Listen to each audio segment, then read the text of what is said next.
on peut enfouir, repousser, minimiser, se convaincre jusqu'au jour où ça déborde. Et moi, ça a débordé un soir où c'était trop, pas juste... Pendant des années, Svetlana a tout gardé pour elle.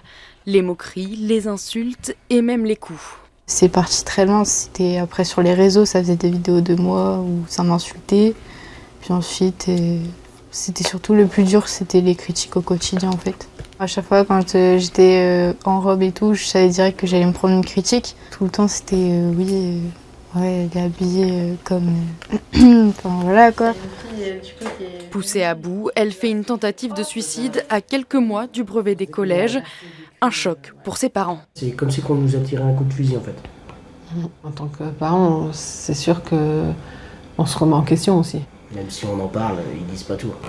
Oui, je pense qu'il faut vraiment pas minimiser la chose, quoi. Ouais. C'est vrai qu'avec le livre, c'était bien parce que c'est son point de vue en fait. C'est ce qu'elle ressent.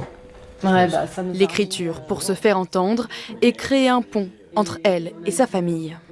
Ça peut aider les parents. Nous, en tout cas, moi, je trouve que ça nous a aidé à comprendre comment elle ressentait les choses. Ça a quand même été une sorte de thérapie parce qu'en fait, du coup, tous les jours, je me mettais à écrire. Puis aussi, il fallait que je me rappelle aussi de tout ce qui s'était passé. Posté en ligne, le livre atteint 1000 lecteurs.